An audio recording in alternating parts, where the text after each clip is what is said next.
Welcome back to the deep dive. It's good to be back. Today we're going to be talking about books, but not just any books. Right. We're talking about the ones that are rumored to be Right. dangerous, Yeah. the ones that people are kind of afraid to even look at, the ones that are, tucked away in special collections. Yeah, the kind of books that you hear about in whispers, Right. Don't read that one, Yeah. It's bad news. And that's what we're going to get into today.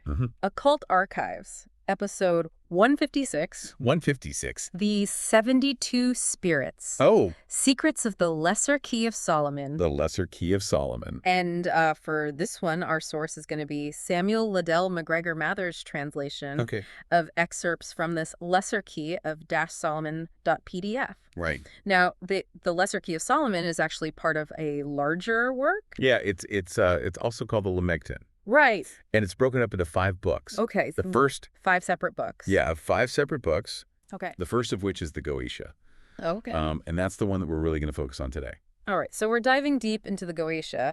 But for context, what are the other 4 books about? Well, so the second book is called the Thurgia Goetia, and it deals with aerial spirits Okay. that are a little bit ambiguous, not quite good, not quite evil. Then you've got the Ars Paulina, Okay. which deals with planetary hours and zodiacal spirits. Okay. Then the Ars Almadel, that's about good spirits who rule over the 4 altitudes, or basically all 360 degrees of the zodiac. Okay. And finally, the Ars Nova, or the Ars Notoria, which is prayers and orations Okay. and knowledge that was supposedly revealed from the angel Michael. Okay. And that one's kind of interesting because it touches on good and bad arts and sciences. Okay. So it's got a little bit of everything. So we've got the Goetia, which is this book of Of evil spirits. evil spirits that King Solomon supposedly interacted with. Interacted with. Yeah, and then we have all these other books about good spirits and aerial spirits and the whole shebang.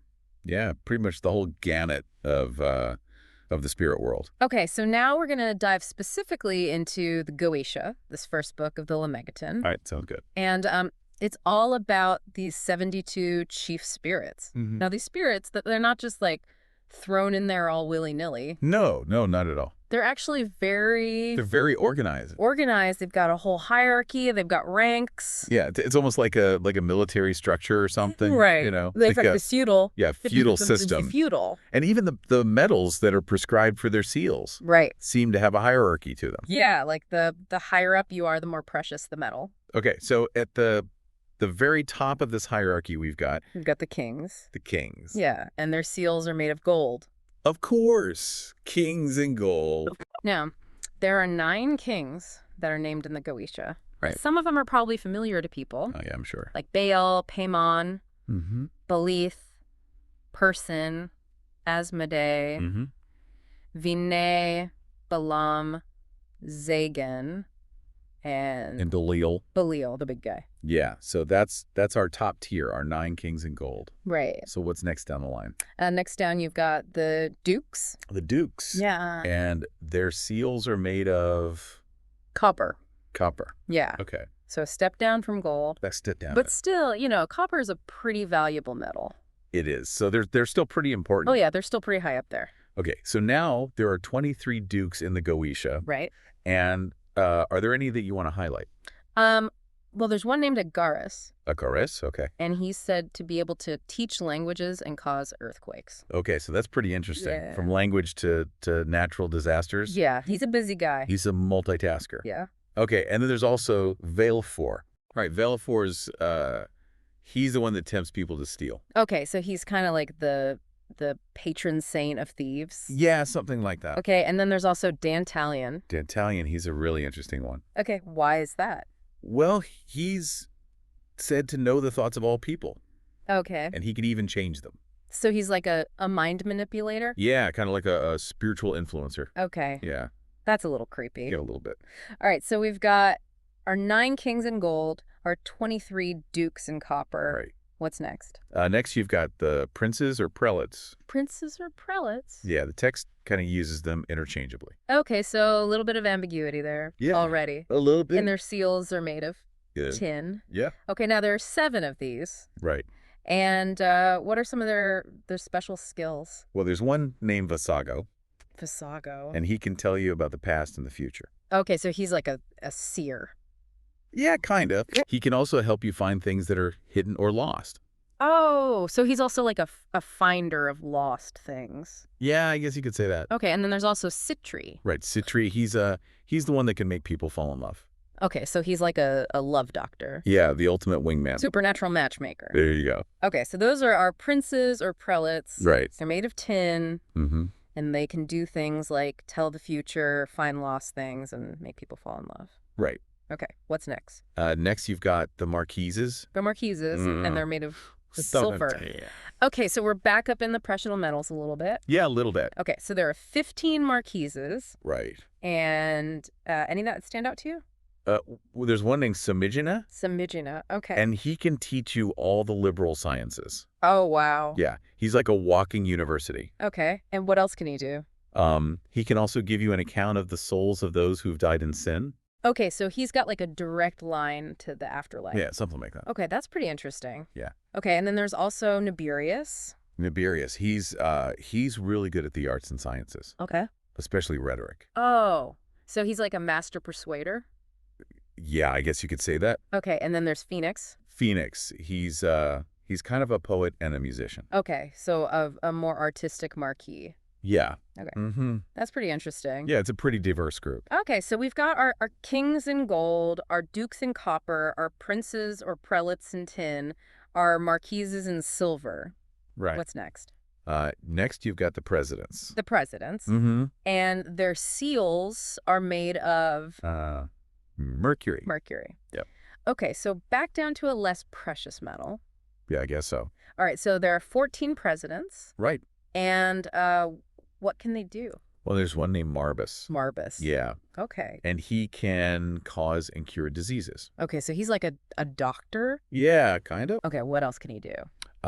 He can also teach you about mechanical arts. Okay, so he's like an engineer too. Yeah, something like that. Okay, and then there's Bure. Bure, he's more of an academic. Okay. He can teach you about philosophy, logic, herbs, healing. So he's like a professor? Yeah, pretty much. Okay. And then there's Gap. Gap. Now, he's an interesting one. Okay, why is that? Well, he's listed as both a prince or prelate and a president. Oh, so he's got like a dual role. Yeah, I guess so. Okay, so what can he do? He can make people insensible or knowledgeable. Okay. He can cause love or hatred. Wow. And he can even give you familiars. Okay, so he's like a jack of all trades. Yeah, something like that. Okay, so we've got our presidents in Mercury. Right. And they can do all sorts of things from healing to teaching to causing love and hate. So what's next? Next, you've got the earls or counts. Earls or counts? Yeah, again, they kind of use the terms interchangeably. Okay. And their seals are made of copper and silver. Oh, so like a mix of the two. Yeah, like a 50-50 blend. Okay, so they're kind of in between the dukes and the marquises. Yeah, I guess you could say that. Okay, so there are 10 of these earls or counts. Right. And what are some of their specialties? Well, there's one named Furfur.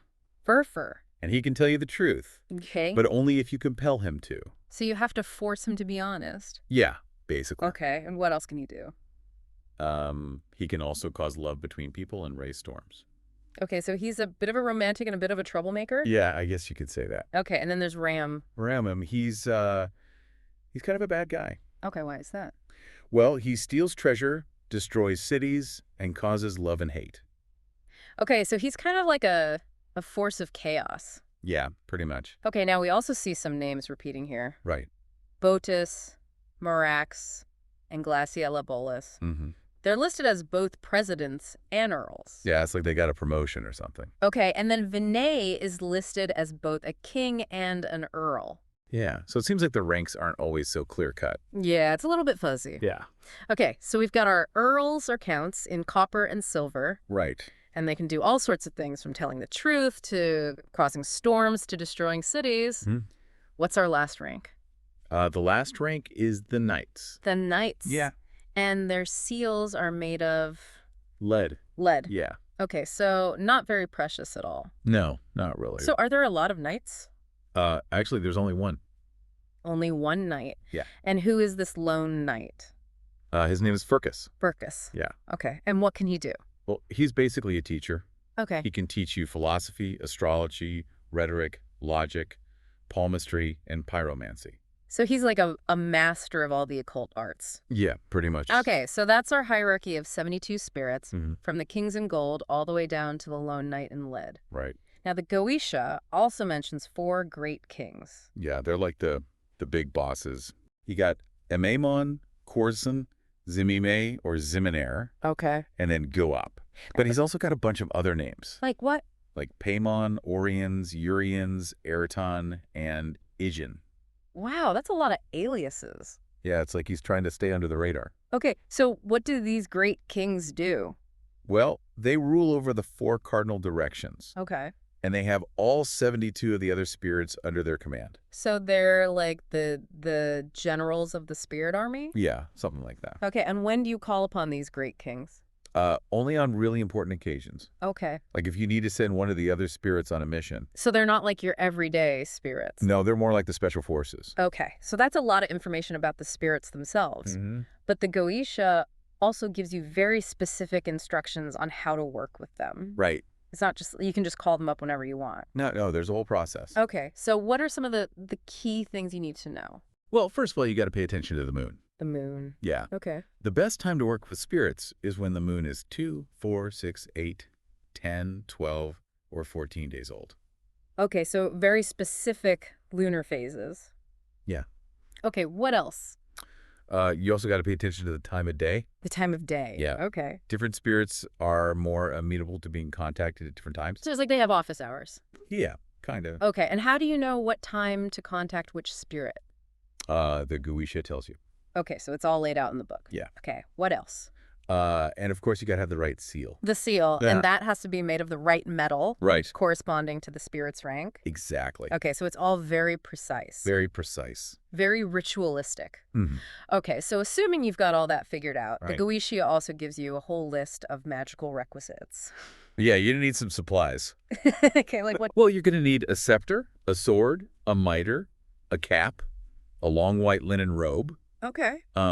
You're also going to need a girdle of lion's skin. Lion skin. Yeah. Okay. With divine names written on it. Okay. And you're going to need some perfumes and a chafing dish with charcoal Okay. and some anointing oil. Anointing oil. Yeah. Okay. And some fair water for washing. Okay, so it's like a whole shopping list. Yeah, pretty much. Okay, so you've got all your supplies. Right. What do you do next? Well, first you got to take a bath. A bath. Yeah. There's a whole ritual for that called the adoration at the bath. And what do you do during this adoration? You basically recite some biblical phrases Okay. while you're bathing. Okay, so it's like a spiritual cleansing. Yeah, something like that. Okay, and then once you all clean, Right. you get dressed. Right. There's another adoration for that. Yeah, the adoration at the enduing of the vestments. And what happens during that one? You recite some more phrases while you're putting on your robes. Okay, so it's like you're dressing for battle. Yeah, kind of. Okay, so now you're all bathed, you're all dressed. Right. What's next? Well, now you got to draw the circle. The circle. Yeah, the magical circle of Solomon. And what's the purpose of this circle? It's basically protection. Protection from... Well, from the spirits. Okay, so it's like a barrier. Yeah, like a spiritual fence. Okay, and how big is this circle? It's supposed to be 9 feet across. 9 feet, that's pretty big. Yeah. Okay, and what do you put in the circle? You write divine names around the circumference, Okay. starting with the Hebrew name of God, A-Hi-E, Okay. and ending with Levana, which is the Hebrew word for moon. Okay, and what about the colors? Different parts of the circle, and the letters are supposed to be different colors. Okay, so it's all very specific. Very specific. Okay, so now you've got your circle. Right. What's next? Now you got to draw the triangle. The triangle. Yeah. The magical triangle of Solomon. And what's the purpose of the triangle? That's where the spirit is supposed to appear. Okay, so it's like a summoning zone? Yeah, something like that. Okay, and where do you put the triangle? It's supposed to be 2 feet away from the circle, Okay. and it's supposed to face the direction that the spirit is associated with. Okay, and how big is the triangle? It's supposed to have sides that are 3 feet long. Okay, and what do you put in the triangle? You write the name Michael inside the triangle. Michael. Yeah. Okay. And you write other divine names outside of it. Okay, and what about the colors?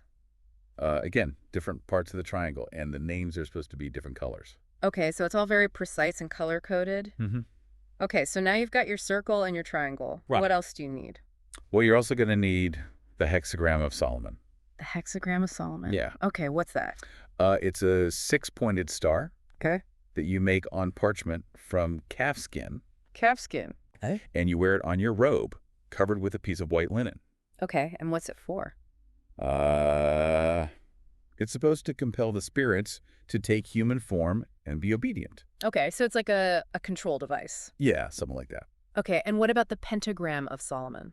The pentagram of Solomon. Yeah. It's a 5-pointed star Okay. that you make out of gold or silver. Gold or silver. Okay. And you wear it on your chest with the seal of the spirit on the other side. Okay. And what's that one for?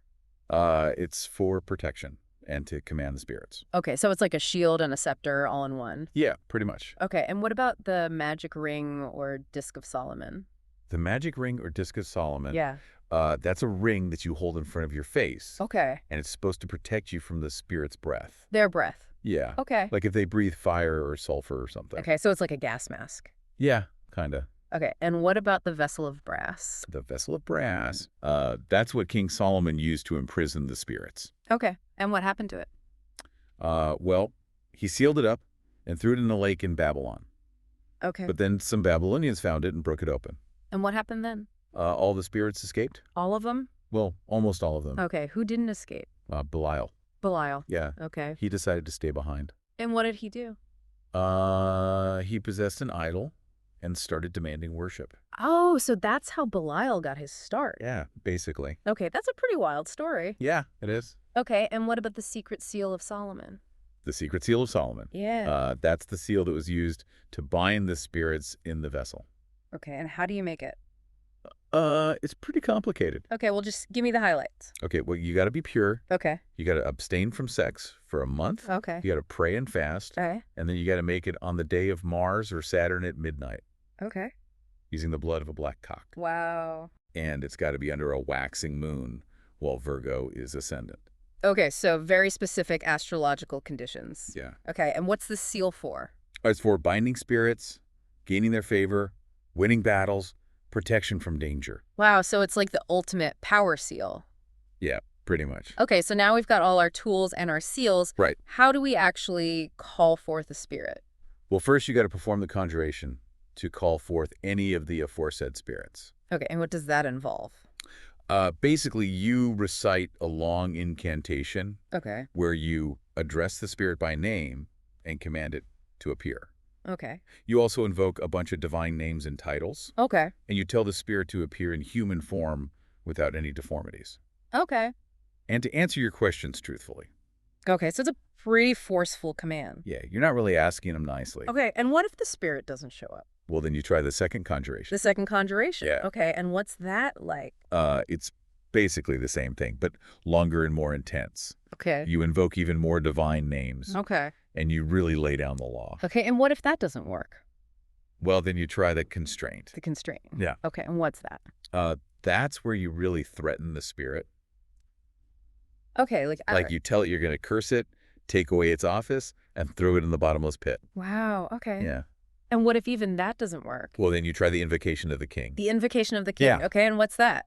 That's where you call upon the great king who rules over the spirit's direction, Okay. and you tell him to make the spirit appear.